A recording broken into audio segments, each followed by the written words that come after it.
Good evening. Welcome back to the Mancunian way. I hope you are all good. Let's have a look. Oh, sorry. Make sure my sound's all right. Good evening, Rich. How are you, mate? Very good, very good. How are you? Yeah, not bad. Let me change that because we like a nice contrasting background. Good evening to all and welcome to the latest edition of Main Road Days. Hope you all right. Well, tonight it is episode 3, and we're going to talk about some of the greats that have graced the Main Road turf. Rich will also talk about Bert Trautmann and, things like that. I will talk more about Georgi Kinkladze. What you, Rich? Well, I wasn't going to talk about Bert Trautmann, but I've got some great players to talk about, and and not just the biggest names, and obviously, our best players have been many of the most recent ones, but I think talk about some of the players, back in the 80s who certainly I really enjoyed watching. Yeah, even though they probably weren't quite the level of today. Yeah, last week we talked about the managers. Tonight we're going to talk about some of the greats. Now, I know this has a bit of an hardcore following. It's not for everyone. I understand. We understand. This show is probably not going to get big booming numbers in the thousands, sadly, because we know it's more about yesterday. But this, for anyone who's worried, this is a show that will build viewers as it's going on down the years, because this will still be relevant in 2 years' time, whereas the transfer shows are relevant for about a month, and then we all move on. But these are basically more relevant. They'll still be relevant in 2, 3, even 4 years' time.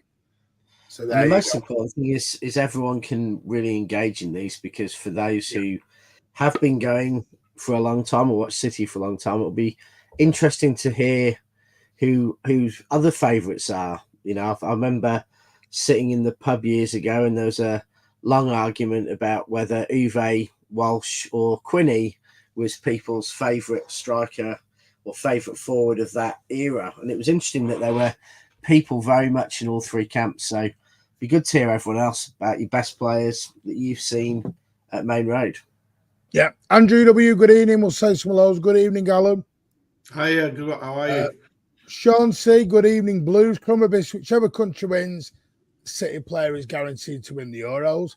I think he's dropped one. Savio deciding to cut his holidays would have impressed Pep. Shame US tour is now unlikely.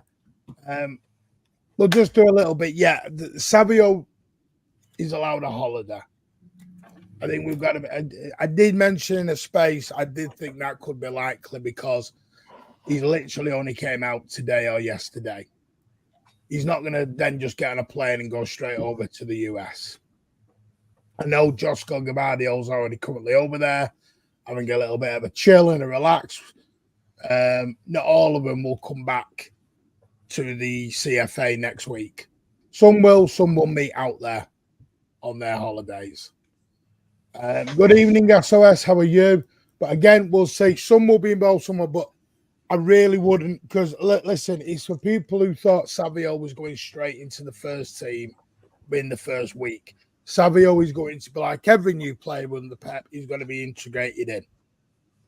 Same way Doku has and everyone else has. This Savio's coming in at 40 games a season. It was never happening. People forget how Pep uses new players.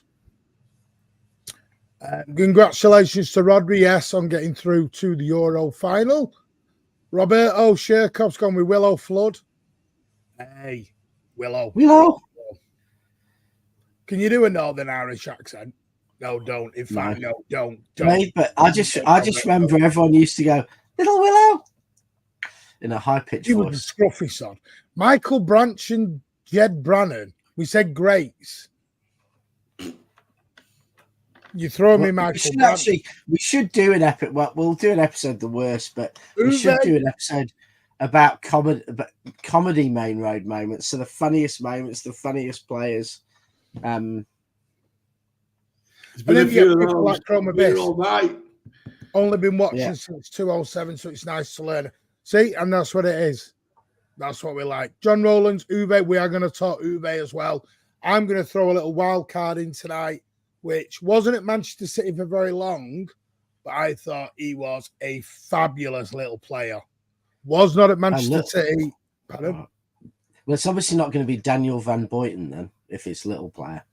No. Evening, gents. Looking forward to another great hysterical stream. Thank you, Luke. Hope you're all right. Go over. Not in my lifetime. Obviously, I was on Luke TV with Tone earlier on. Get over, go and show Luke a lot of love over on Luke City TV. When you want to set your stall out, you do it, in my opinion. Hello, Tom. How are you? Terry Cook. Yeah, no, not really. He divided opinion, Terry Cook. Red. He did. Yeah. Right. So let's talk about, first of all, Alan, Rich, any greats in your head that you remember you watching before we go into? Well, I'll go back to the 70s for mine because I was there in 71, 72 season, going right through the main road. And just speak up just a touch, Alan. You're a bit low. Can you hear me now? Yeah, that's perfect. Thank you. Right. In the 1970s, we City were a good, strong side. And there was a few greats in that. We were competing for the league title in division, as it used to be the Division 1 days. So you can go through a lot. Joe Corrigan, Kenny Clements, Willie Donachie, Mick Doyle, Dave Watson, Asa Hartford, Gary Owen in midfield, Peter Barnes, who played for England, Dennis Stewart played for England, the two centre-halves played for England, Brian Kidd and Joe Royal. They were competing for the league title in them days. And they were a good side. So we weren't always been a very average team. It was Peter Swells that ruined that by trying to spend too much money for Malcolm Allison in the late 70s, beginning of the 80s, and basically put City in financial problems from there on in. So, Tony Buck was the manager then. He had a really good team. This was after the Joe Mercer years, which obviously Colin Bell was in that squad. He came back from injury. So City had a brilliant side there. If anyone want to watch his YouTube, go into the 70s and watch the Mike Summerbees of the early 70s and then the side of the mid 70s when they were competing for the titles. And they were competing for trophies every year. They were a really good, solid side. My favourite player at that era, you could say Colin Bell, but he was coming back from injury. He was never the same after his injury. But my style, it was Dennis Stewart, Peter Barnes. There was if you wanted a cult hero, you'd say Mick Doyle because he was City through and through, and he hated Man United. If you like reading books, get Blue Blood and Mick Doyle's book because he truly, truly hated Man U, and City had a really top side then. So in this, I would say 70s, you can go through the 80s and 90s and the cult heroes like Uwe Rosler and King Clancy was a genius, but he was also a lazy bastard as well. Didn't work hard when he didn't have the ball. When he had the ball, it was fantastic to watch. So that's Alan gone. If you're going to start off slagging Georgie King Clancy off, you're going out the door. Simple fact is. No, I think we're not slagging Georgie. Yeah, obviously been a lot younger than Alan. I didn't get that great 70s era. I actually saw a few of them in their, twilight years. Because Corrigan and Clements and Stewart, Barnes all played in the 80s, though none of them, Asa Hartford, etc., but none of them at the levels that they played at earlier. They were towards the end, and even someone like Paul Power, I guess, was getting towards the end of his City time. The one I remember is the superstar when I first went to Maine Road was a one-season wonder who probably typified what Alan said about Peter Swells spending money, and that was Trevor Francis. And Trevor Francis was one of the star players of English and world football, and brilliant sort of centre forward. And he, but not a big target man, a quick kind of skillful goal scorer, great player. And he was in the first season I went to watch City. He was playing, and he was unquestionably the star. but he played a slightly injury ravaged season. He still got a goal every second game, but he was a one season, and we had to sell him to Italy at the end of the season. So certainly in the first year, I really remember Trevor Francis and then probably Joe Corrigan as a really loved City player, in that, you know, he was coming right to the end of his career, you know, coming up to retirement, but you could see how loved he was by the City fans. And, you know, Stuart Barnes, Hartford, etc., all made the sort of comebacks to City or played in their twilight, but they just didn't quite do it. And then there were some other, you know, some other really good moments in the 80s. I loved a player called Paul Simpson, who was you know, tricky winger. Sort of, he'd beat a player 3 times, and you know, he brought some excitement to the team in those sort of early 80s, after we'd basically got relegated and had to sell off, or most of the bigger names had left. And then we went into... Do you know what I liked in the early 80s and 81 when John Bond came as manager? Malcolm Allison got sacked because he bought all these young players from around the country, Steve McKenzie, etc. And he brought 3 old stagers into the team. Bowie McDonald, a fullback, Tommy Hutchinson and Jerry Gow. And they seemed to turn the corner and got us to the FA Cup final in 81. And Tommy Hutchinson was wonderful to watch. He really, even though he scored the own goal at Wembley, was wonderful. And he played good football then, to be fair. But the answer to that question of beyond belief, they played 4-4-2 in the 70s, and they played wing play. So it was good to watch. And Peter Barnes was a brilliant wing, and so was Dennis Stewart. Both played for England. The England squad. Dave Watson and Mick Doyle played centre halves for England, which they did at the time. And they had Gary Owen was on the fringe of an England side, and when he got sold by Malcolm Allison to West Brom, he cried on TV. He was devastated to leave City. I think there was and even into the 80s, we had our moments. Like another couple of players from the mid 80s I like was one mid 80s was Clive Wilson, who was you know, could play midfield or full back, and he famously scored the winner on a Boxing Day game against Liverpool, which we could have lost about 5-0. And usually in those days we did lose 5-6-0 to Liverpool, but we beat them on Boxing Day. And I remember that being one of the best games for a kind of an upset. We had no chance win. And Boxing Day games were always magic. You know, it was something a bit special going down on Boxing Day to the football.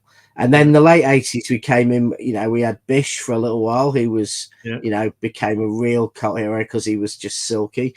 And then we had that generation of kids came through from, was it the 87 Youth Cup side, where we had Hinchcliffe and Redmond and Brightwell and David White and Paul Lake.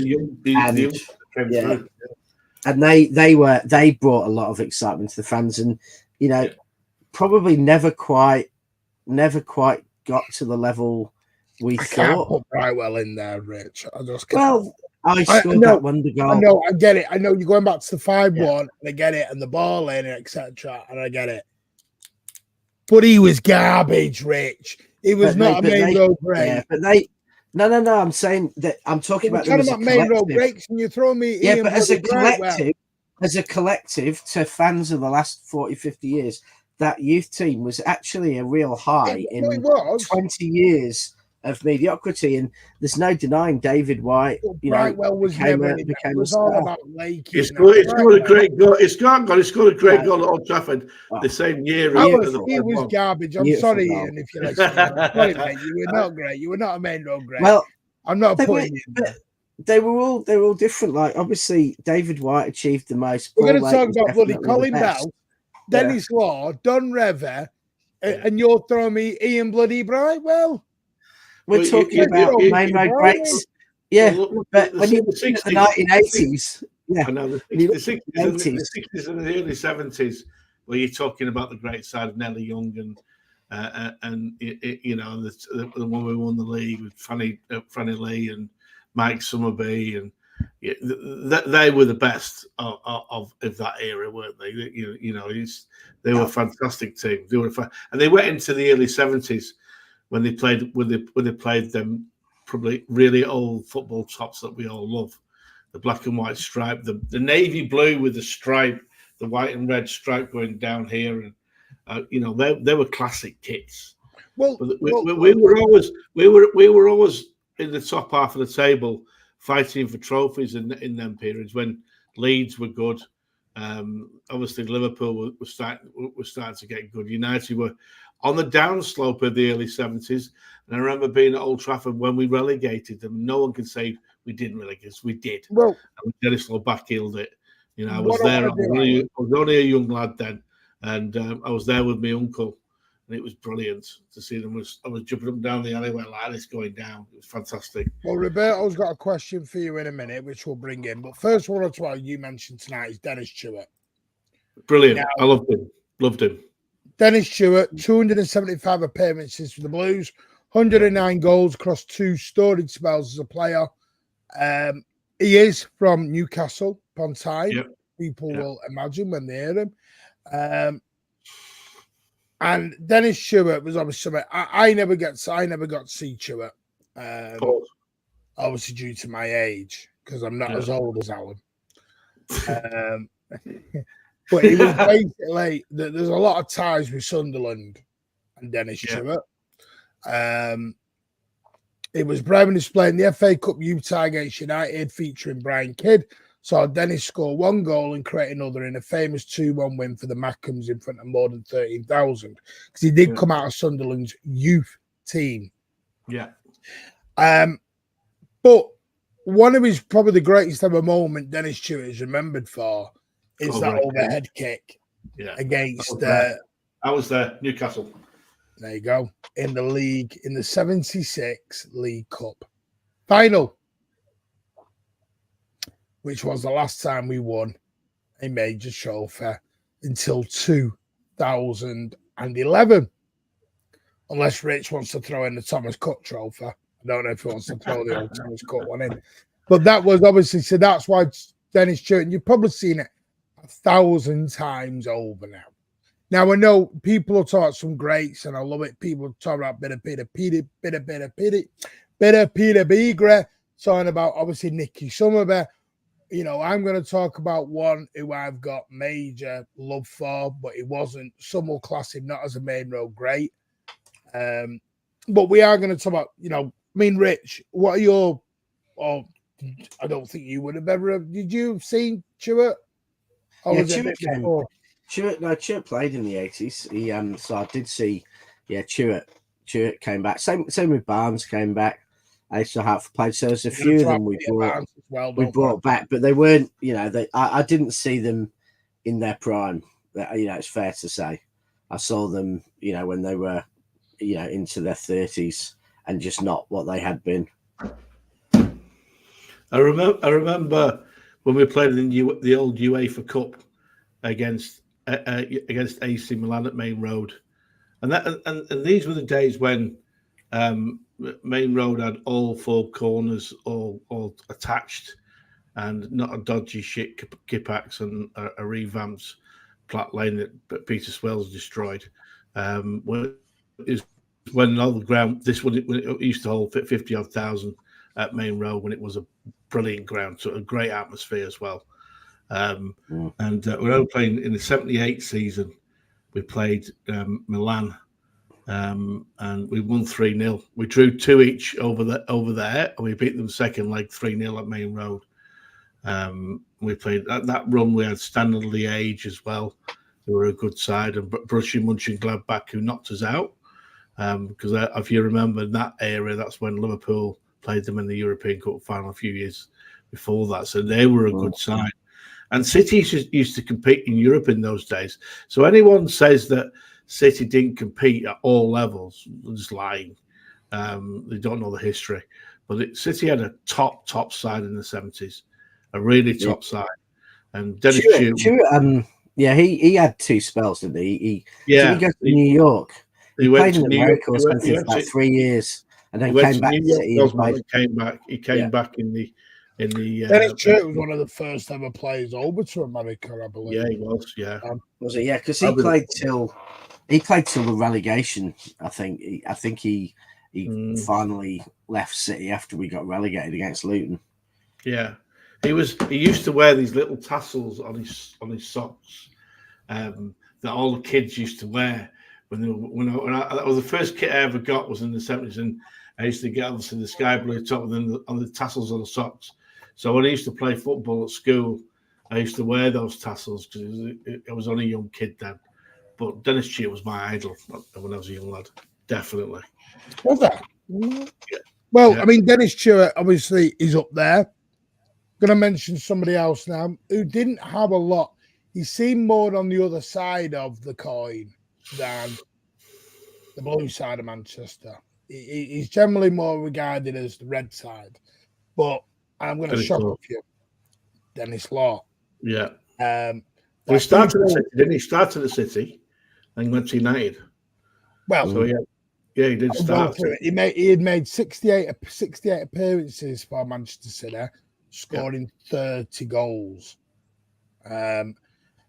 United was his team. I'm not going to lie. It was his team. 372 appearances for the Reds. God knows how many goals. But like Alan said, he is right. There was two spells, 59, 60, 60, 61. And then he came back in the early to mid-70s to Manchester City around about 1973. And probably his greatest ever moment in a blue shirt, which, Alan, I'm going to allow you to talk about. I was with my uncle who was a Red, and I went and he took me in. I was only how old? Probably about 8 years of age, 9 years of age, and I went in the United end, well, that's the halfway line. And I remember the back healer that put United down. It was towards the end of the game, and he back heeled it into the back of the net. And he never cheered. He obviously didn't celebrate, and he never kicked a football ever again. Because at that point, United fans with their long hair and their scarves around their wrists, remember them days, and the flared pants, all ran onto the pitch to try and stop the game, to try and get it abandoned so United wouldn't get relegated. So anyone says they didn't relegate them is lying. Andrew has got a point. United were already in the stuck then, Alan. United needed. They were in the stuck, but the celebrations from the City fans were enormous. And I was obviously a young kid. Yeah, but it wasn't us that relegated him, you know what I mean? Well, no, it wasn't. It wasn't. It was. It was still unless I think they had to win about 20-0 or something. Yeah, but my point was Liverpool were not the team who relegated City in '96. Yeah, it was just the team we were playing. Now City relegated. It was quite funny. I remember coming out and going to my uncle's car in Old Trafford and Trafford Park, and it wasn't done up as it is now. It was just the old docks basically. And getting in and celebrating there, but my uncle was not happy. I was only a young kid at the time, but it was wonderful to see, and I did celebrate at school. And all the years of suffering, of being a City fan in the school, which was majority United fans, it was wonderful. Something that obviously some people have never seen, but trust me, if you ever go onto YouTube, put Dennis Law back healer. Man City, and you'll enjoy every single second of it. Isn't he? He's still, and we've got to put this right, because Dennis Law's one of, I think, isn't it, 2 Ballon d'Or winners who've played for City, and we've got to put it right by having one who's actually a Ballon d'Or winner for City, not like the others. It was brilliant. It was brilliant to see, it was a wonderful day. I was only a young kid at the time, but I still remember it to this day. As one of the City's greatest ever days. Like I said, we've had some absolute greats. Someone else, we are going to go on to more. Do you know in the late 70s, who was a great player? He was only there a short period of time. Was Kazu Dana. He played for City in the late 70s, and he was a wonderful footballer. Wonderful footballer. Yeah, he's someone I remember. I never saw him, but Yeah, everyone used to talk Would you about class him. him as one of the Maine Road He was greats? a Yes, mercurial. he was as good as that, mate. He was as good as that. If you watch He, the he got AC killed, Milan didn't he, in game, a car accident or something? yeah, he died. He's Quite a died. long Yeah, time ago. yeah, yeah. If you watch him on the AC Milan game at Main Road when we beat them 3-0, he just destroyed them. He destroyed them. Oh dear, look, smoking lines, Manchester. I'm just glad that how's Smoking Lines has how just is had the to eighth listen place to going on? it's just had to listen Right, to 10 that's minutes what about someone Dennis. who I did want to talk about. There was even a film made on his life. The late great Bert Trautmann, German goalkeeper. My dad had been able to tell you about. My dad saw him play. Made 545 appearances for the Blues. Won 202 games. This is across 15 seasons in total. His trophy cabinet was one FA Cup. Now, I'm so glad the FA Cup was the one because Bert Trautmann, his greatest ever memory was not even at Main Road. Wembley. It was at Wembley. No. I thought you were going to say, I thought his greatest moment was when his dad gave him a lift and he opened the hatches over Old Trafford. Yeah, okay. But you know what I mean, Rich? In terms of, we played Birmingham City in an FA Cup final. The man played with it, broke his neck in that final. Broke his neck. Yeah. There was no gloves. They didn't play with gloves back in them days. Alan remembers well. He was a man and boy back then. They didn't play with gloves. The pitches were not bowling greens like they are now. The footballs were like lead balloons. Yeah. Absolute proper hard as nails. And this guy broke his neck. You could tackle big time in those days as well and get away with it. He broke his neck, carried on playing with a broken neck, which tells you the kind of man is. And there is a film that was made about his life during the war and everything else.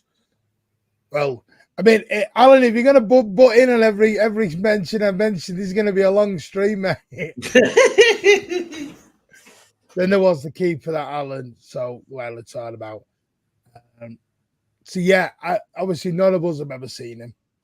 I did see. I think No, you did. Don't you get turn around and tell me you saw it? Not going to say I've seen him. No, I'm saying that I think the biggest story about Bert Trautmann isn't the broken neck. It's the fact that after World War II, a prisoner of war could end up, prisoner of war in a Lancashire prison, German paratrooper in the Luftwaffe, that could not only come out of there and play football, but actually be accepted and welcomed by the people of Manchester. I mean, I think it's just an absolutely incredible story. And you talk to, not so many around now, sadly, but I remember talking to some of the older folk in Manchester as a kid, and they, Trautmann was a symbol of something far, far bigger than football, because when he came in, that there was quite some controversy, and the bulk of the City fans stuck by a very hard decision because they looked at the man and not what he symbolized. And it's an incredible story. I mean, there's a great book about, I think there's probably two great books about his life. And it is an incredible story for anyone to read. And when you see like how fractured the world and everything can be today, it's actually a story that's far bigger than football. Oh, and, yeah. He's an incredible character. Yeah. And it was really weird as well because the actual game he broke his neck in was not the FA Cup winning game. He didn't have a lot of luck. The only time he won the FA Cup with him was when we beat Swindon 7-0. No, sorry, no, it wasn't. Let me scrap that. We got beat by Birmingham quite a lot. He didn't have a lot of luck. As I said, he won 15 years at Manchester City. 15 years, which is quite remarkable now for any player to be at the club for that long. Never mind a German in a English team during World Wars. Like Rich said, You're talking, wasn't just a football thing. It was breaking political barriers. He was breaking, how do I put it? He was breaking so many barriers. It's the best way I could put it. You're talking, like Rich said, a proper German boy, man of war, and the guy came out and was loved by the people of Manchester. A working class setter, gone through a war. Manchester took a hell of a beating in the wars. You know, I know we joke about Old Trafford and the bombing, but it did happen, which is why they had to play at our place for a long time. People need to look up. That's why we nickname United fans the Rags. Yeah. It goes back to all of that.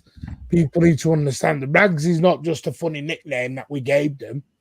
It's because back then they played in our old kits. Rags. That's what they played in. Old Trafford got bombed, and they were it was a mess. And this guy just threw everything. They played at Maine Road. United played at Maine Road for 8 John seasons. Rowland. See, here's the funny thing. He does have a statue. Yeah. He does. Have a statue. Bert Trautmann does have a statue.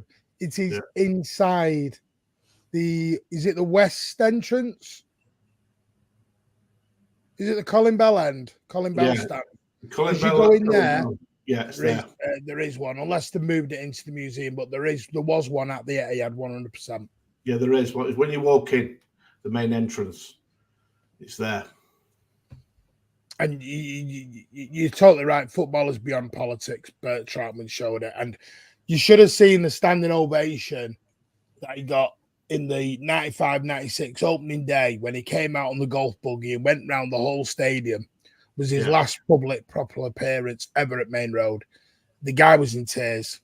He was in absolute floods of tears, and he was given a standing ovation by every single corner. Anyone that's not watched the film Keeper, try and find it on either Netflix or one of the. By the way, City have had no greats, so that's another one who we are classing as one of the greats. And so many fans of other clubs will talk about. If you talk to, fans who are probably in their 80s now, and you talk to them about things about City.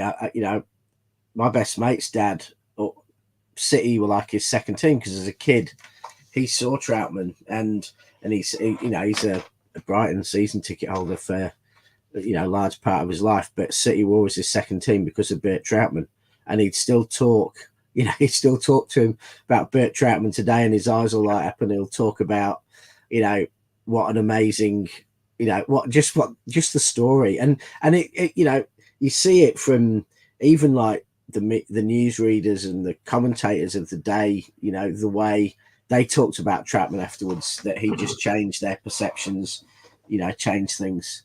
And an amazing keeper. And as you said, Martin, that breaking neck, an incredibly brave, physically and incredibly brave player. No one would ever do that today. They wouldn't be allowed, but B, you'd have footballers aren't like that anymore. No, it's Trautmann was a German great, and obviously it was a big impact on the Jewish community in Manchester at the time after the war, because we all know what happened in the war, and he got slaughtered first of all from all directions, and he came up on the other side and ended up being a hero. Even with the Jewish community, they respected him. So it just shows you that we have had greats, but the other fans don't like to talk about it because they're just deluded. But City were a big club. They were a very big club in those days, in the 50s, 60s, and 70s, and 80s before Swales destroyed it. City were a big club and competing. And Swales did destroy Martin, whatever you might say, he did. I know what you turn us into a Swales. But I hate him. We were both outside Maine Road singing Swales out. Financially, I don't speak ill of the dead. No, but it's the truth. It's the truth. I can't hate someone who's dead, mate. No, no, but he did destroy the club, mate, financially, big time. Yes, but Francis Lee also didn't help at the end either. Mate. No, Yeah, he tried to recover it, but he couldn't. It sounds like a lot of history for a club that apparently has no history. Yeah. The old part of Maine Road days, mate. We're going to talk to somebody else now who, again, none of us have probably seen, but he's known as a Leeds United great, which really pisses me off a little bit. And this is why we started to do this series, because I'm sick to death of some of the greatest ever footballers that ever played, and you hear about them, and all they ever talk about is how they came up with all this stuff at their football club. And it's not even true.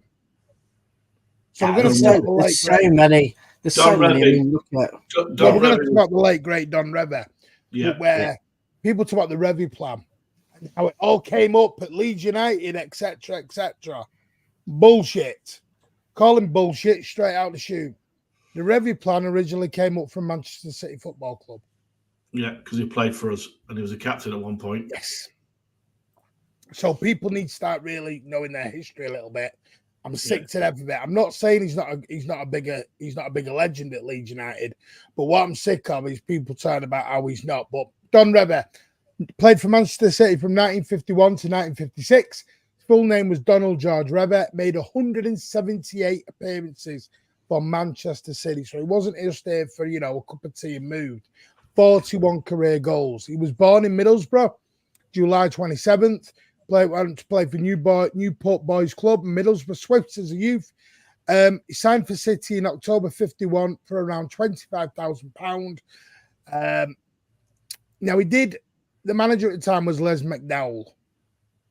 Now there was a lot of controversy at the time because Les McDowell was the guy who was being a lot of the praise for the Revie plan. And he eventually came out and went, no, it was actually Don Revie who came up with it as a player. It wasn't me. And there was a bit of a falling out towards the end between McDowell and Don Revie. They didn't get on. There was a lot of, from what I understand and what I've researched, there was a lot of anger, a lot of bitterness towards each other by the end.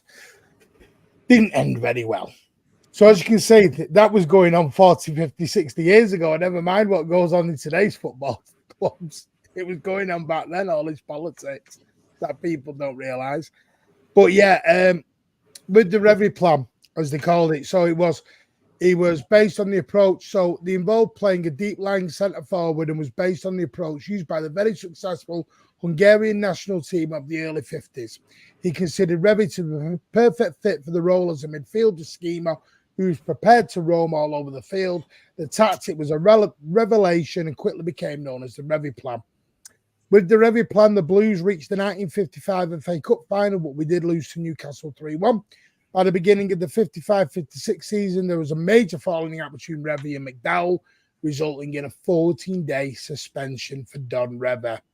However, despite only featuring 23 league games during the season, Revie was selected for the FA Cup final against Birmingham City, which City won 3-1. So, yeah, another footballing great that gets ignored. Yep. And you got Frank Swift. Then you got Frank Swift as well. Yeah, I think the other one who often gets forgotten about just how big their connection with City is Matt Busby. Matt Busby played, well over 200 games. He played well over 200 games. I think he captained City and he did. Won an FA Cup. Didn't he win the FA Cup? On my list.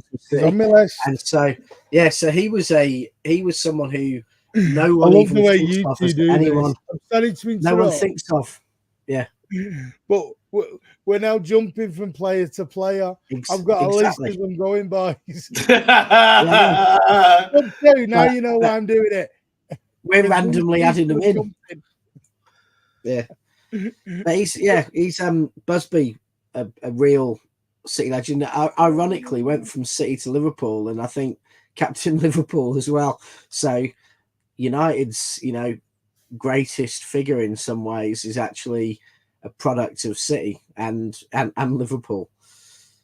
But I reckon you ask any United fan about Matt Busby's connections with City, and 99% wouldn't believe a word of it. Well, but he was a local lad as well, and I think he was born in Cheadle or somewhere. Yeah. We've gone off script. Screw it, we're off script because Rich and Alan don't want to read scripts. I haven't got a script. You've got to share the script if you want people to play the part. As host, I'm going through the list of players, and you're jumping into other players. How the hell have we gone from Revie into Matt Busby? But hey, here we go. You're talking about people associated with other clubs who are actually far more connected with City. 227 appearances for the old Sir Matt. 100 games won, 48 drawn, 79 lost. This was across 7 seasons where he scored 14 goals. Did win an FA Cup for the Blues. This is from 1929 all the way down to 1936. He never played for United either. So again, that's another piece that is ignored, and it is not allowed to be mentioned because, again, it is. I don't know whether it suits narrative, but for some reason we're barred from talking. Like Rich has just made the perfect point. You mentioned to a United fan, Sir Matt Busby at City, and they talk to you like you are talking Swedish or Japanese or some other foreign language that they do not understand, because they will not recognise Sir Matt Busby being at Manchester City long before United even came on the horizon. Spot on. Because they feel as though you are taking the mick out of their Munich disaster. And no one's ever done that. We are not doing that in any way. But Manchester City are allowed to talk about their great history. And we do have a great history. It's just swept under the carpet to suit a narrative. So when people say to you, who's played for... This is why these shows are actually helpful. Because when you are in debates, and you will have been in these debates, and they go, oh, you're great, Sir Paul Dickhoff. Like Mark Goldbridge likes to tell you. And everyone else, no. Sir Matt Busby, Don Revie, Dennis Stewart, Colin Bell. We're not even at Colin Bell yet. There's loads we can go into. Eric Brook. You know, it's just garbage. So put him straight. I don't know if it's on your list, Martin, but one that, obviously before our time we haven't seen, but one I've always heard talked about as, some people say he's obviously quite mercurial, like not necessarily always the most consistent. I've heard a lot of people talking about Peter Doherty being the greatest player who ever played for City. He is on my list. Older fans who kind of talk about him, and obviously I think he was really affected by the war coming in the middle of his time at City, because I think he was the mid-30s, but a lot would have say that he would have been had he not had his career kind of damaged by his prime years being during the war, that he would have been, his talent was unbelievable, and he doesn't get late 30s. He was robbed. And was it Bobby Johnston, the little Scottish player? Yeah, there's loads. I mean, listen, I know down in the comments you're going to tell me there's loads of missed out. Thank you, BB. I have got Neil Young on the list. Trust me, I have.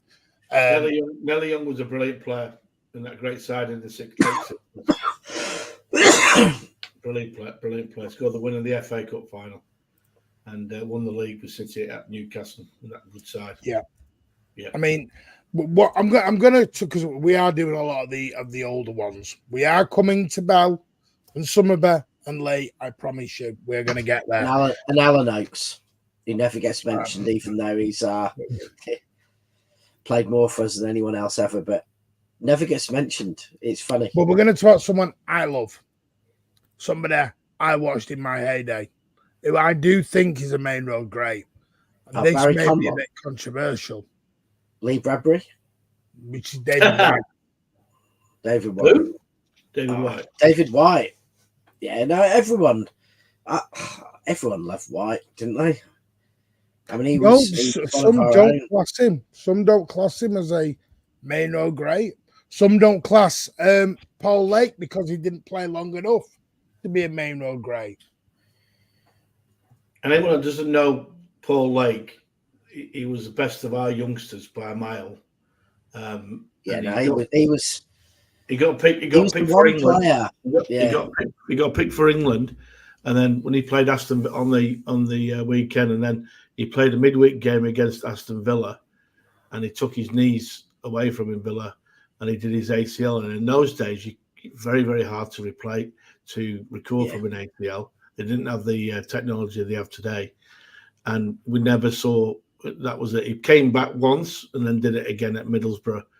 But he was, without doubt, he'd have played for England for a long, long time. Do you know what? If you talk about Lakey, and we'll go back to White, but Lakey was one of the few players in those days who I can imagine fitting into today's City side. Can't you just imagine Lake at fullback slotting into midfield? I mean, technically he was a wonderful player, and there's a few players who I think I'd like to have seen them. Keith Curle was one who I thought, was technically really good. A few players like that I'd love to have seen 20 years later playing in an era which was suited them more. So back to David White. But David White, I have to say, the game I'll always remember most about White was at Villa Park, not at... Oh, yeah. I was there. Yeah. Midweek it was. Yeah. Yeah, I was there. Wednesday night game, and he got 4 goals, and he got himself into the England team, and I think probably deserved a few more games. And he was through the academy, one of our own. Against Spain in Spain, went straight through on goal and missed it. I think that killed his England career. Yeah. Well, David White. We was talking about. I don't know we even got down the Keith Curle road, but we ended up to Keith Curle. Thank you, Rich. 342. That cultured defender with Lakey. Yeah. Trust me now. Sorry, but Keith Curle is not on the Maine Road great list. 342 played appearances. Started 328 of them, which tells you where David White was. Started 328 out of 342 games. Was only subbed on 14 times. Was only ever subbed off 28 times. 96 goals across his career. Made his debut 1986-87 season. Sadly finished in 93-94. Broke my heart on the day he signed for Leeds United. Yeah. And he walked out at Ellen Road in that white shirt. I don't know why, for some very weird reason. It just wasn't meant to be at that time. Peter Reid, Brian Orton just wasn't quite there. Things were changing. And it was sadly going to be less of David White, and it was starting to become the Nicky Summer, Peter Beagrie show rather than the David White show.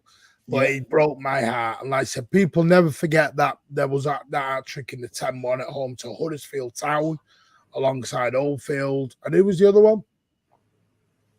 The other hat trick? Go on, Alan. It was Aston Villa away. It was Aston Villa away. No, Alan, the 10-1. Was it Paul Stewart, wasn't it? Oldfield got an hat trick. Yeah. White got an hat trick. Paul Stewart. Stewart got the hat trick. Yeah. Who got the 10th? Who scored the 10th? May. In order. Was it for them? Andy May scored, didn't he? Was it in that game? Or was it for Huddersfield? Everyone scored. Because Huddersfield's goal was a City player. I mean, someone had just left.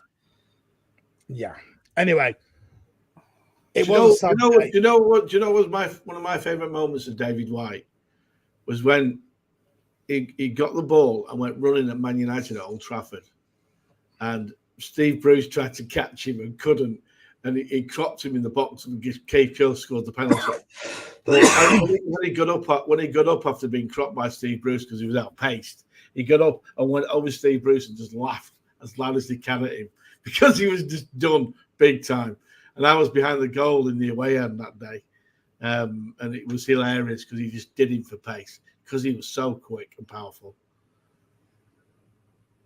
It was Tony Adcock. Tony Adcock. Well, there you go. There you do go. So there you go. Yeah, that was David White. Someone else we are going to have talked about, Neil Young. Nelly Young was awesome. So go on, Alan. Talk all about it, mate. Nelly Young played on the left-hand side for City majority of the time. In the late 60s, when they won the league, won the FA Cup, won the European Cup Winners' Cup, he scored the win in the FA Cup final against Leicester. And widely was a lot of fans' favourite player for City in that era when they had Bell Lee Summerby. I know my father used to go watch, and he said Nelly Young was his favourite player in that era, and that was in front of Colin Bell, Francis Lee, and Alan Oakes, and etc.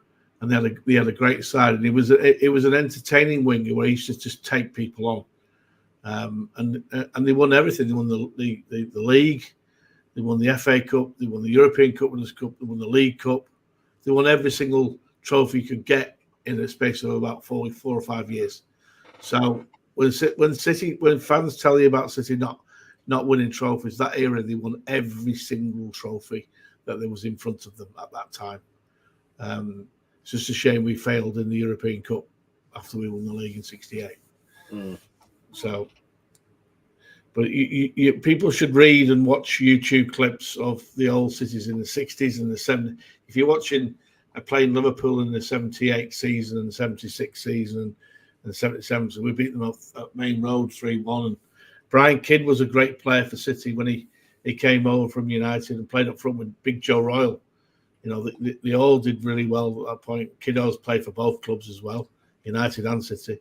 But in the 50s and 60s, and fans used to go and watch both teams in Manchester those days. United and City fans.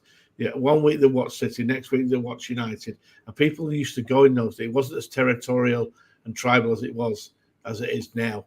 People used to go, and City had the largest attendance at Maine Road, had the largest ever attendance outside Wembley with 84,565 against Stoke City in the FA Cup.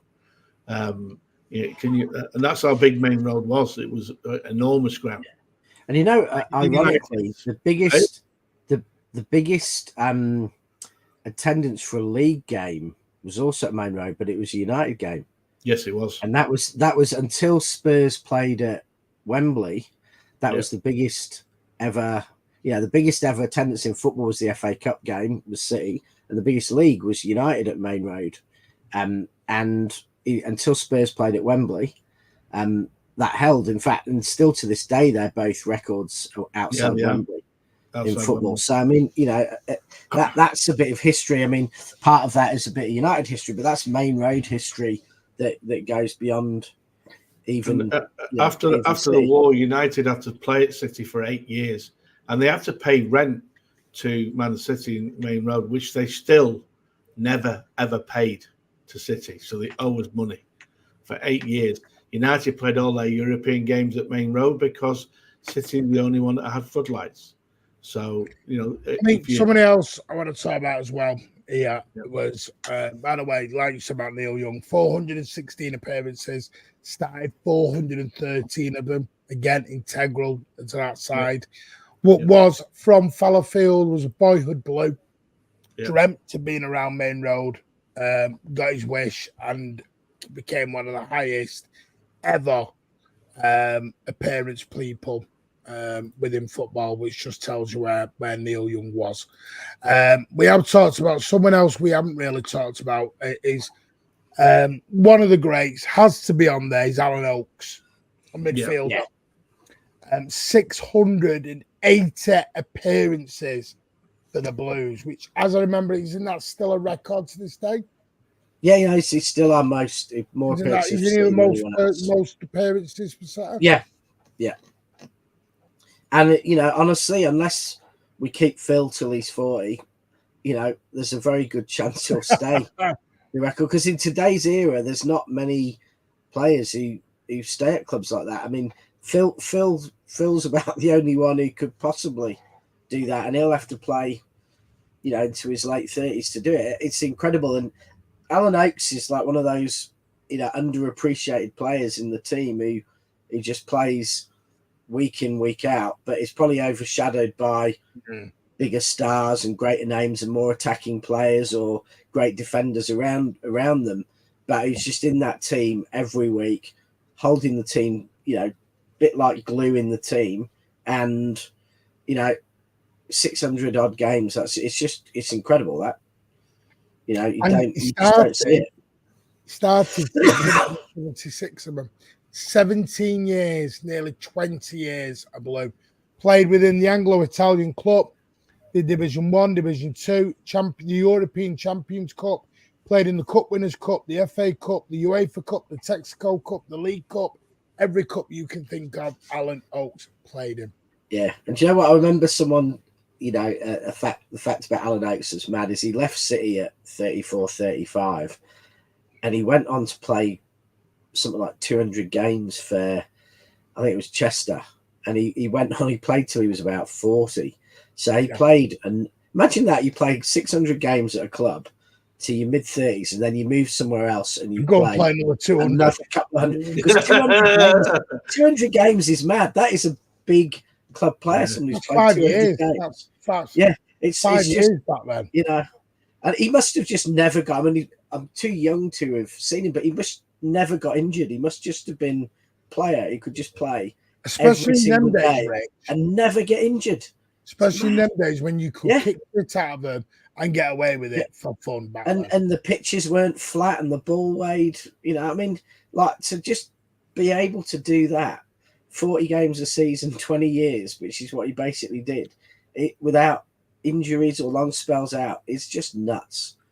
It's ridiculous. We're going to talk about someone else now. Seen. He was the Manchester City top goal scorer of all time until, obviously, number 10, number 16, whatever you want to call him. Sergio took him over. Was the late, great Eric Brook, who was Manchester City's all-time top goal scorer on 177 goals until Aguero just blitzed him and got nearly 100 more. 493 appearances, started every single game that he made. Every appearance he played. There was no subbing off. He played, which I still find remarkable to this day. To never ever be a sub, ever. Yeah, but what people might not remember about those days is that when I first watched football, there was one substitute. So you named 12 players and you had one sub, and so you had to try and pick up. So basically, you couldn't have a goalkeeper on the bench because so you had to have a player who you thought could come on and play any position, or you had to have players in your team in the position they played who could switch back to defense or attack. And so he didn't get subbed as often in those days because it was a massive risk. If you brought the sub on, then you were going to be playing with 10 men, and it happened a lot more in those days. Game, Rich. He was never a sub. So I'm going back to my point here. Yeah, the fitness in the guy, like you just said, never injured. He never injured. Well, they all had to, and they had to play. You couldn't get subbed off because you're a bit tired because. Well, no, it's true. Like if you used your sub, that was it, and that's why we used to see players going in net, which football fans loved in those days when your goalkeeper got injured or the opposition goalkeeper got injured, and then the next thing you got Niall Quinn or we have seen Carl Walker do it. Yeah. Wow. Never got a yellow, never got a red. Played 2 Charity Shield games, started both. 404 appearances in the old English Division 1, started them all. 46 appearances in the old Division 2, started them all. 41 appearances in the FA Cup, started them all, and never came off. So literally every minute of his career that he could have played, the man played. I find that remarkable. When today, the fact he never got injured once is amazing. Yeah, listen, that's just Eric Brook was just amazing. I'm going to talk to somebody else. Some of the lesser probably stars, as in stat, maybe a little bit less. We're going to talk. Well, one of them I love. One of my dad's favorite ever players, Tony Buck, former player, former manager. 315 appearances for the Blues. Came to us late as well. 32 was when he came. And he still played for 8 years. Yeah. Came to us in 66, 67. Left 73, 74. And he won the league, the FA Cup, the League Cup, the Charity Shield. And what else did he win, everyone? The City have no history. FA Cup. No, just said the FA Cup. European Cup Winners' Cup. Thank you. I knew we got there at one point. And he actually achieved something no other football club had ever done. We were the first ever English team to win a domestic and European trophy in one season. No other team had ever done it. Tottenham did it a year or two later, but we were the first team to do it in one domestic season. Yep. No history, ladies and gents. No history. No history. And I'd be interested to know, Martin, if it came up in your research. But when we moved to Maine Road, didn't we? There's players who played till the mid-20s, like Max Woosnam, Billy Meredith came back to City in the mid-20s, who probably did appear in, even though they wouldn't be associated with Maine Road, they probably had the best games at Hyde Road, who probably did grace the pitch at Maine Road in that first season. Yeah. So there was probably a few of that side, post World War I side who did grace the pitch. I didn't go down the Max Woosman. I did leave. It's like people say, well, you're not mentioning Billy Meredith. Yeah. Well, Billy Meredith was mainly long before. Most of his time at City was long before Maine Road, but I think he did. I thought he played. Max Woosman's best days were not at Maine Road. But I mean, there's a player you could have a film about. Billy Meredith. I can make Hyde Rose Wizard. The Welsh Wizard. Make Hyde Rose days, Pink Bank days, Pink Bank. No. I wonder what the team was. You had a season ticket at Pink Bank. In your research, what was the City team on the first ever game at Maine Road? Oh, I didn't go that in depth because I can't That'd find be interesting. it. Yeah. I need to get Gary James on for that. Yeah. Gary James would know. Gary James would know. Dr. Gary James would know. I'm sure he's a doctor, isn't he, Gary James? Is it Dr. I think Gary James? He may have got a PhD in the City. Gary James is the actual Manchester City historian. There is actually a full match report from the first ever game. It was Mitchell, Cookson, Fletcher, Hamill, Woosnam, Pringle, Donaldson, Roberts, Johnson, Barnes, and Murphy. See, Bobby Johnson, I didn't go into that, did I? True. I didn't put Bobby Johnson on the list. Didn't put Max Woosnam on the list. Well, you're getting back to an era where there's just no one alive who no one alive to ever remember. No one alive who saw them play now. I mean, that's the sad thing is you can go back and there's still you can still chat to people about watching Bert Trautmann live, but you go much back before the war, and there's just there's no one left because it's such a long time ago to actually have seen them play. I've got a couple of more before we get to the Bell League and Summerby. A couple of honourable mentions. Some love these, some don't. Obviously, you just got Brian Kidd and I had Joe Royle. Now, Joe Royle and Brian Kidd might be more of a sentimental situation. Alan, you watched them. Is that more sentiment than putting them down as main road greats? They are all, to me, they're all greats, but sentiment. Sense I can take it on both sides. It's like Rodney Marsh, isn't it? You know, he played for. I've not put Rodney Marsh in as well. Stan Bowles. Stan Bowles, the great 5-hour show.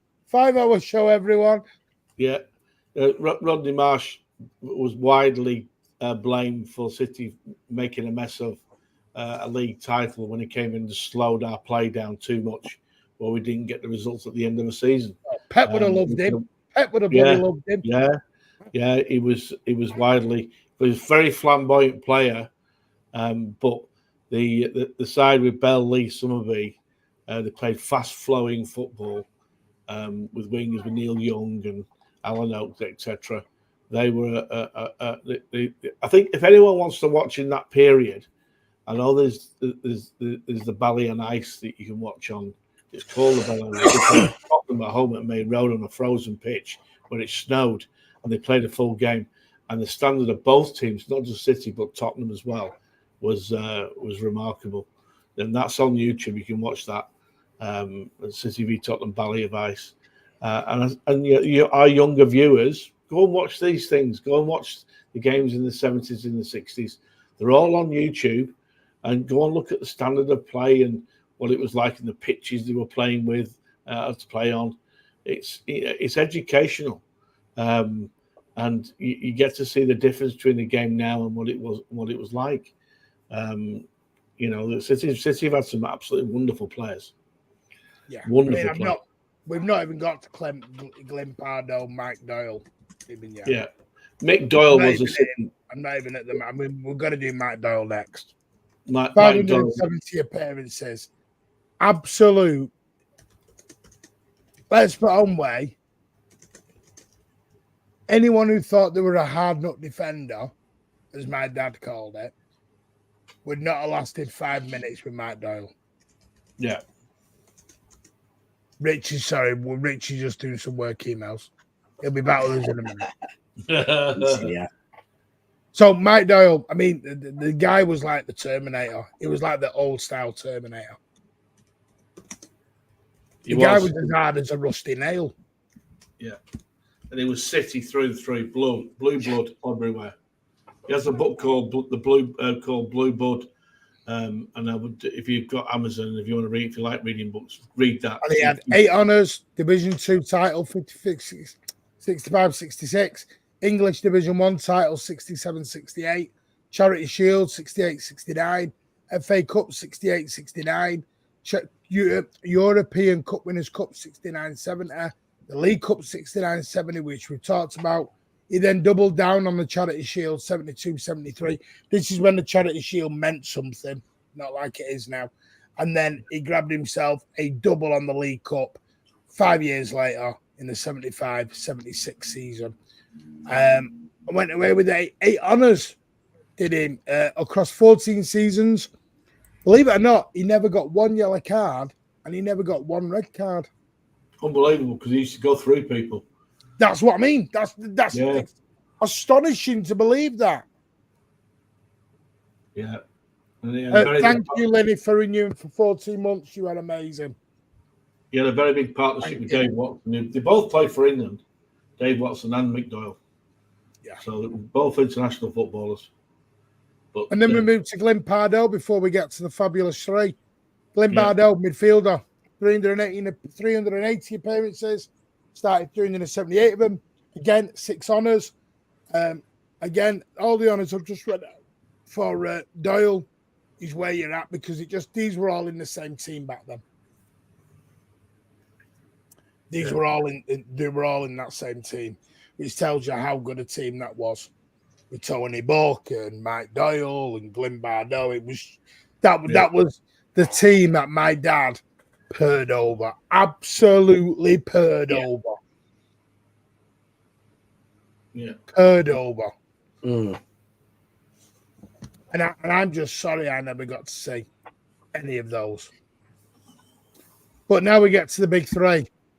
If anyone doesn't know who they have the Three Amigos.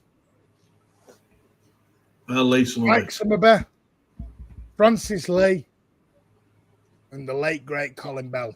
Sadly, only 2 of them are now with us. Saw an interview with Mike Summerby when we lost Francis Lee, and he got very choked up because he said, I'm the only one left. I'm the only one left out of the 3 of them, which is just sad in itself. Great late Francis Lee, you know. Was he MBA, CBA? Lee? Yeah. Yeah. Which one was it? I mean, he lost his battle with his illness, sadly. Colin Bell, you all know about. That used to be my birthday treat when I was growing up in Whitefield. He had his restaurant, Bell Waldron, in Whitefield, and I used to go every for my birthday. And used to get to meet Colin Bell every year. He used to walk around and shake everyone's hand. That was my big treat. Yeah. Nicknamed Nijinsky. Yeah. 501 appearances, 153 goals to the Blues, 8 honours, again, including that 69-70 European and League Cup domestic double. You just think. And Bell was such a different personality to the other 2 as well. Yeah. Like, if you ever met or saw Colin Bell, he was very quiet, very modest. Is he not a drinker, a guy going out partying then? I don't know, but he was a very, very quiet, humble man. Like, you ever meet Mike Summerby and he's usually about, I don't know anymore, but he was usually about 15, you know, glasses of wine into his or beers into his evening. Well, his best mate was George Best, wasn't it? Yeah, so, I know his best mate was anyone he met. You know, I mean, Summerby a few times, and he was, you know, he'd tell anyone anything, and you know, talk about anything. And Franny Lee was a bit, you know, probably not as genial as Mike Summerby, because Mike Summerby, you know, he was a City ambassador because he just liked going around having drinks and talking to City fans. So it was his joy in life. And Franny Lee was very kind of outgoing, a bit more edgy, not quite as genial, but a womanizer as well. Was quiet and, you know, modest. And he, you know, I remember the stories of Colin Bell going to Maine Road and, you know, people at the ground not recognizing him, you know, the stewards, and like asking him for ID because he was just such a quiet fella that he just modestly walk up. Yeah, that's the true story. Who I am. It's like he got to the Etihad Stadium, walked into the Colin Bell stand at the end. Yeah, a security guard that I presume got sacked that day. So I don't think he was probably there after. Said, "Excuse me, sir, can I have your ID? Who are you?" And the stand's named after him. That stand I'm about to walk in's named after me, sunshine. I'm coming in. It was like, what are you doing? Like, I presume that security guard is no longer at Manchester City Football Club because it's probably, you know. But that says as much about Colin Bell as it does about the security guard. He just was such a modest, quiet, Franny Lee, Mike Summerby were the old drink. I mean, listen, my brother's been out with Mike Summerby's son at the press club. Trust me now, I know what Nicky Summerby used to be like because he went out with King Clancy, my brother, and all them in the press club. Trust me now, they were not solar saints. They were not saints. Mike wasn't. Mike was out with Mike was out with George Best every I'm presuming that's where Nicky got it from. That's another thing. Like, and then there's another contrast there, like that. You know, that family like that. Whereas I was listening to a podcast the other day with Brian Horton being interviewed, and he's being treated for cancer at the Christie. Yeah. And who's the doctor who was treating him? Colin Bell's son, who is is a doctor, amazing. And you know, so not amazing. So the way Colin Bell's that kind of earnest, you know, great character kind of followed Colin Bell's into his kids and stuff as well. I mean, he was always, you know, obviously I've only seen them watching highlights and stuff, but I think Bell was always, in nearly everyone I've ever talked to, Bell was level above the other two. It was very much Bell and Lee and Summerby than the three. He was the one who was the ultimate footballer, nicknamed Nijinsky because of his unbelievable quality, but also his energy. I saw him play when in the early 70s, and when he got injured and then he came back. It was like that night when he came on against Newcastle. He wasn't the same, but I would say he's probably the only one of our history in the team that will probably get in the Pep team. Without any shadow of a doubt. I would say so. Don't know. I'm about to give you one in a bit. Who? Ali bin Abi. No, Ali bin Abi is not on it because he only played for one season. I can't include him. Peter Gresty, thank you for being a member, for renewing your membership for 14 months. That's amazing. Thank you for your loyal support. Thank you. It's fantastic. Go on, Rich. I was going to say, before we go on to the the slightly more modern players, Martin, and you rave about the Georgian genius. It's another couple of players. I think a few deserve. I haven't got in our top 10 appearances. Yeah. I think Tommy Booth often gets forgotten. He played 500 games for City. Yeah, I think we mentioned him earlier, but Joe Corrigan. He was a legendary keeper from the 60s through to the 80s. Dave Watson, and then a player who I saw play, quite a few times in the 80s, who I think was a bit maligned by City fans, considering what he did for the club, was Paul Power, who he played 450 games, one of our most ever appearances, and he was a good player. But I think as City declined, he was probably the one of that great team, or the end of the great team, who came through and played into our real problems in the 80s. And I think he carried a bit of can for stuff that was nothing to do with him, because he was captain. And Paul Power's a City great. Not maybe not as good as some of the others, but yeah. So I do want to call out Paul Power, because I think he was a bit maligned, and I think he was just unfortunate that he was the last of that era of players who played. Peter Barnes was so many games for us. Kenny Clements, Gary Megson, Willie Donaghy. Kenny Clements, who was the what was that thing they used to have on Question of Sport? The mystery guest or something. I remember Kenny Clements was on and thinking, how on earth is Kenny Clements? Half of the panel probably hadn't heard of Kenny Clements because they weren't that clued up. But he was painting his child's bedroom. He was an artist in his. Wasn't that the guy who sang Kenny Clements? Joking. I know it's not. That's Kenny Loggins. Kevin Bacon. No, it's Kevin Loggins. What? Kenny Loggins, sorry. Yeah. Kevin Bacon was in the video, you tit. Yeah. He was the actor. Yeah, Kenny Loggins was the one who sang it. Yeah, we're finishing at 5 a.m. now because Alan and Rich are going through them all. Right. Some modern greats that I classed as great, and Alan doesn't agree with me. But I've got to include the Georgian maestro. I just have to. No. Because, no, piss off, Alan. I loved him. For me, he was one of the greatest ever players I watched play. 121 appearances, 22 goals, was an absolute shining star in a dark time. And for me, was too damn good to be playing in that team.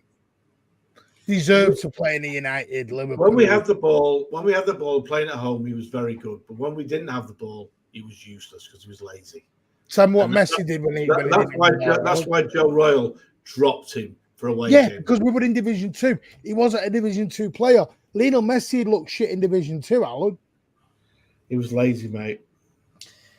Yeah, but I think you need to look back and watch football in those days, Alan, because most attacking players were pretty lazy. The idea of pressing and going back and defending wasn't part of football in the way it is today. So you go back and you watch, you wouldn't see a lot of players, going back and defending and pressing and doing all that, they could be lazy. You had greats like Colin Bell who worked their backside off and played that box to box and everything. Yeah. But you didn't see, Tony Curry and Stan Bowles and Rodney Marsh, going back. I think what some of those players had that maybe Gio didn't is that sometimes, Gio, you could see his head drop a bit when he wasn't getting the ball, when he wasn't being passed to and things like that. But man, he lit up some very dark times. He lit up Maine Road. And he at his best, he showed skill that we hadn't seen. Well, yeah, we did. That goal against Southampton was a worldie. It was unbelievable. I think we've shown over and over again. But when he just stands there with his hands on his hips and the other opposition run through our defence and score, because he doesn't give a shit. Name me a game he ever did that in. Plenty of away games, mate. In Division 1, Division 2. I just said he was at Division 1, Division 2. I agree with you on that, but he was wrong player at the wrong time.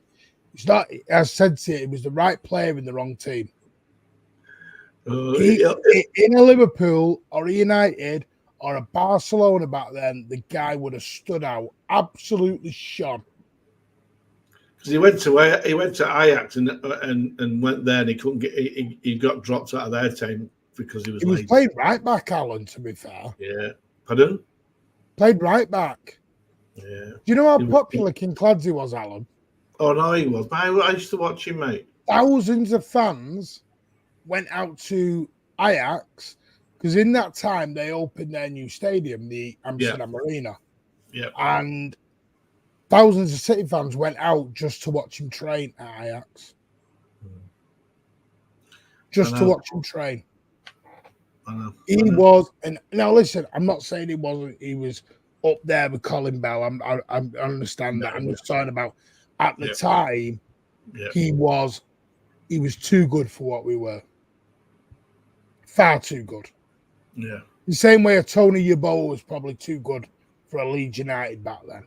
At the time, it's like Steve Lomas had one job: win the ball, give it to Kincladze. But there was others as well. Someone who, now this is my total wild card, and you're all going to go mad at me here. Well, I know you will. Paul Walsh.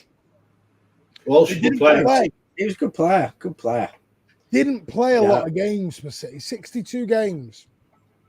But I absolutely loved him. And the day we swapped him for Jerry Craner broke my damn heart. Yeah, no, there was that was a good era, for City, and I think the few games you saw Welsh, Quinn, and Rossler play at their best together, and we had some really good performances and a good combination of players with those three because they were all more skillful than they're given credit for. Obviously, Welsh was a really skillful one there and bringing the others in, but Quinn wasn't the donkey he was made out to be. And Rossler had a bit more skill to go along with that kind of never say die attitude, the finishing, the physicality. So I think we had a team that we all enjoyed watching, and we had some great performances. We weren't consistent enough to really get the breakthrough I think we thought we could in those days, and probably we didn't spend on the extra couple of players we needed because I think we built a good attack and we built a good defense. We were probably a midfielder and maybe a winger away from being a really good team and actually challenging for the top three. But we just didn't quite break through. We just cut the players short. Do you know what we did? We got Rocastle at the wrong time.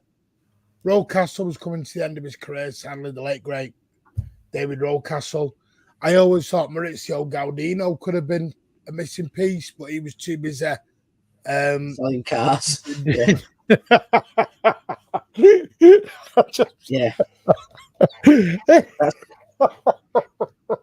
laughing at the Gaudino because if you know the stories, they're actually true.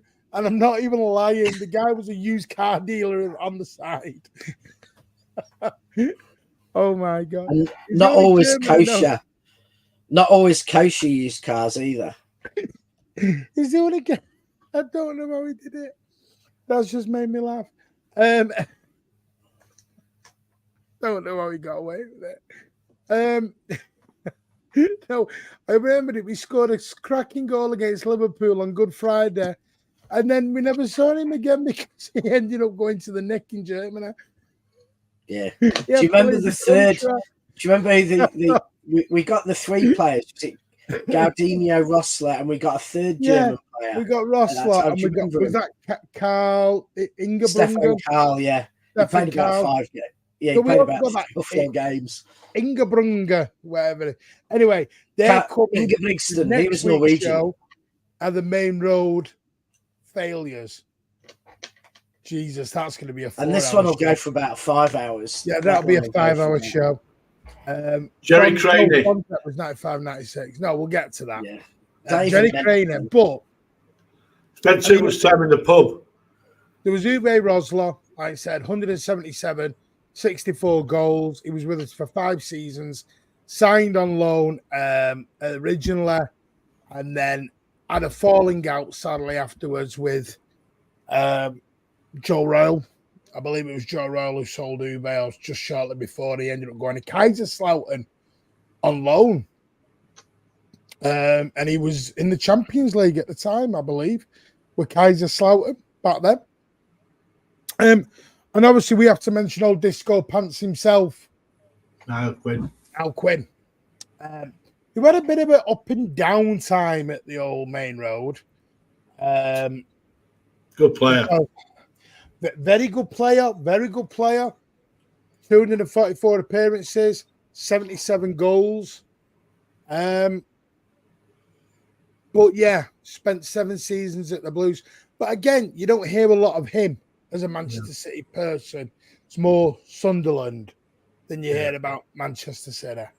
And this is why partly I wanted to start some of these series, because I'm sick to death of footballers being told as though they've got to erase their Manchester City career out of their history books. And it pisses me off and it annoys me, and I'm sick to death of it. And what we're going to do here at the Mancunian way, as much as some fans will hate this and some fans will call me a Main Road, see you next Tuesday, I don't really care. We started this channel for you guys. We started this channel, and Rich is like, Jesus, he's going on a rant again. We started this channel for you guys to be proud to be a Manchester City fan. We can talk transfers, we can talk all this, but what we're gonna allow you to be here on the Mancunian way is be proud to be a Blue. Whether you're new, whether you're old, whether you are young or whatever, whether you're a new fan, whether you're an old fan, doesn't matter. I'll tell you, you like who I liked quite a lot. We saw the start of a City legend. It was Sean Wright Phillips at Main Road when he was a young lad. They came on. I get you, but he was crap at Main Road. It wasn't Main Road where he made his name, which is why I've not included him. Yeah. I've not included Peter Schmeichel, Alan. Oh, he was probably the world's best. I've not included Mark Vivian Foe. Mark Vivian Foe is someone I put in my heart, but he only did it. He only came for a season. Yeah, no. Sadly, obviously, it's very hard. I didn't include Ali Benarbia, and he hasn't mentioned our other Ballon d'Or winner, George Weah. You should ask Spencer Pryor about that. He tells a very good story. Oh yeah, no, he has got a good time, but it does. I'm not including Spencer Pryor. Spencer Pryor's on the next one. We'll bring if you want to bring him in, we can do. Well, yeah, I was going to speak to that, but we are going to get Spencer on for one of these as well, because I want to get at the balls. Isle Berkovic, I've not included. Stuart Pearce, I've not included, because they didn't make their names at Main Road. No. It's like when City put out City legend Frank Lampard. Piss off. He's not a City legend. He's taking the piss. Stuart Pearce is not a City legend. He's a Forest legend. Great player, but he's a Forest legend, Alan. It's not a City legend. Dickoff? No. Why not Dickie? Because he hardly played for Arsenal. They came and made. All right, you put Paul Dickoff up there with Colin Bell. No, but at the time, This is what I'm saying. I'm trying to. Dickoff, Gota, all that area, helped us.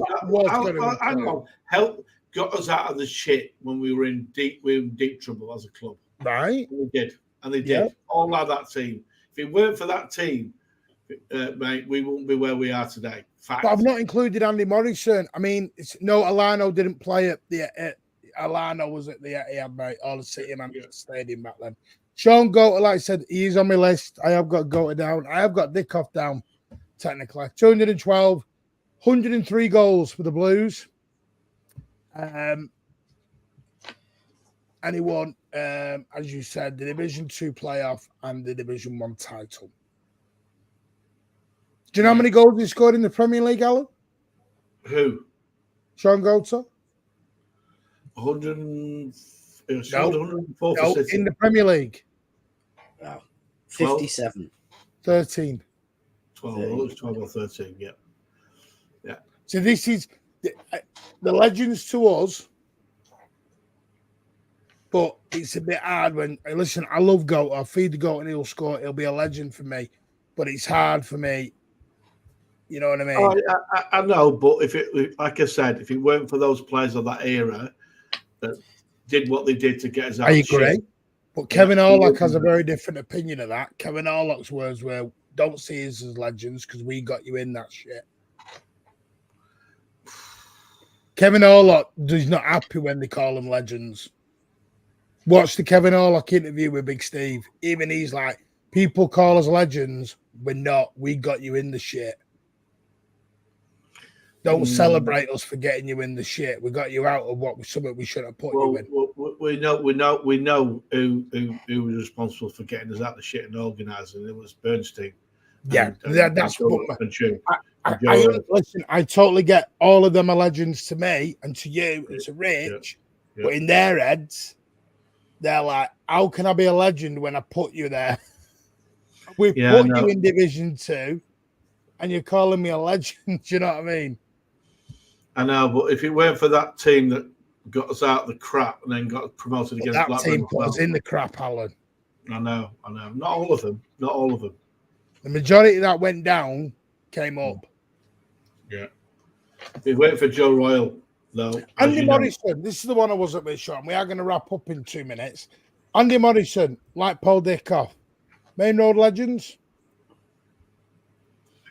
In that era, yes, for me. Put that in the chat. Is Andy Morrison and Paul Dickoff Main Road legends? And use your head, not your heart. Yeah, I think there's two ways of looking at a legend, isn't there? There's the true overall legends, and they're the players who played hundreds of games, who achieved the best in football. And then there's I'd almost call them cult heroes, and they're the ones who didn't necessarily have the great.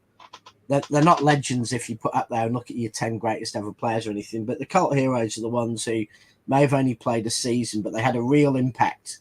And Morrison was like that. Morrison had a real impact on the club that made a difference to the club's trajectory in coming in and getting us back up. But he's not. You could name 50 better centre halves as footballers that played more games or had more impact for City, but a lot of them didn't have the impact that Morrison had. It's a bit hard for me, Alan, to sit here and compare Matt to, like you said, Doyle. I understand what you're saying, and that's no dig at Morrison because I love Morrison. We're talking about the proper I know what you're saying, but I hold that side of 99 and 2000 and Joe Royle, and especially Bernstein. I've got his book here, and it's a really good book. So you class them above the 76 team? No, I don't class them. But I look at players and people at the club at that point when we were in shit and dragged us out of it in very high esteem. It's not always about when we're doing well. When we're doing shit, you need people to roll the sleeve. When you're in the shit, it's about how do you respond? How do you pick yourself up? Sorry to interrupt. you're a personal friend of Spencer Pryor's. Yeah. Would Spencer Pryor class himself as a Maine Road great? No, but he loved being at City. Well, no, I accept that, but you just said Spencer Pryor was one who got us out of shit. Yeah. Scored on his debut against West Brom. It wasn't there in '99. He came the year after when that team got us up to the Premier League. Yeah. So is Robert Taylor. This is my point. Is Robert Taylor a legend? No.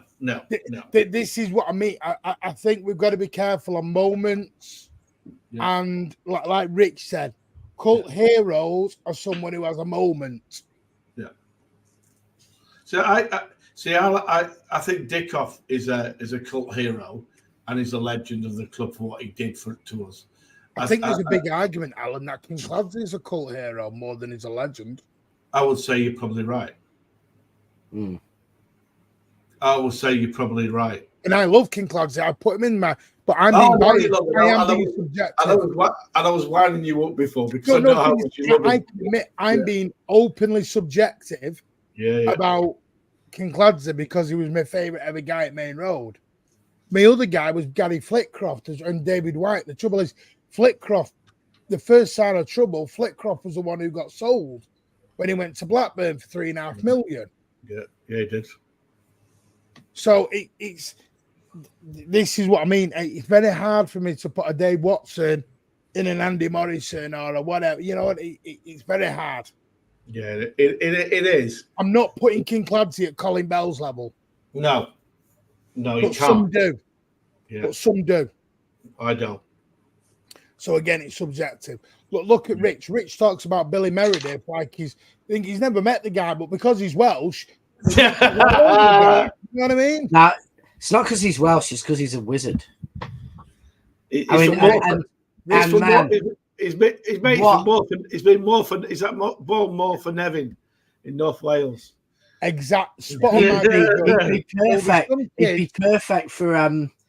I thought he was from Mid Wales, but he'd be perfect for a a movie because he was involved in a bit of dodgy. He played. He became a United legend as well because he had to leave City because of City's 115. In fact, it was 116 in those days when City's proud history of dodgy dealings. When we were forced to sell nearly our entire squad, and they sold them in a pub, didn't they? I mean, it would be amazing. Yeah. They had a meeting in a pub, and other clubs were coming. We'll have him, and we'll have him, and we'll have him. It was like do you know? Have you ever been to America when they have them thingy nights when they do the fan drafts, and they're all in and they all start choosing it. They want. Like that in the pub. There was some kids who started going on the Kippax in Division 2, and the greatest player they ever saw was Terry Cook. For them, Terry Cook is a legend. And that's why the word legend and world class will always be subjective. So, this is why we talked about the ones who were at 400-500 appearances. And do you know what? I'm going to be straight with you. Do you want to know who the true legends of Maine Road were? It was the Maine Road crowd.